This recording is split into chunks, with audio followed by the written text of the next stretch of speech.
Yeah, there's a big difference. Hypnosis traditionally is taught by people to put people into a particular state where they become suggestive.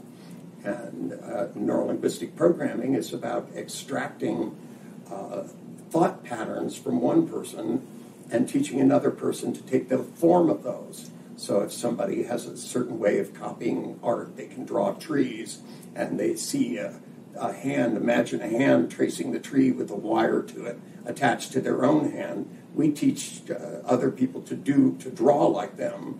Now, what they draw is up to them, and the finesse of that is up to them. But if they have the basic structure, things like spelling, thinking, and there are basic structures by which people get over fears or become happier and less depressed, I'm going to teach people those structures and let those structures work. Whereas in hypnosis, you put people in altered states and you give them certain suggestions. I use hypnosis as an augmented tool to do NLP. And a lot of NLP came from being a hypnotist and not understanding how somebody could do something in one state and not in another. That you could put somebody in a deep trance and they would have perfect pitch or be able to talk backwards, and then you wake them up and they can't do it. That just doesn't make any sense.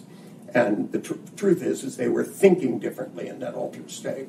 But if you woke them up and you had them think exactly the same way, they could do it.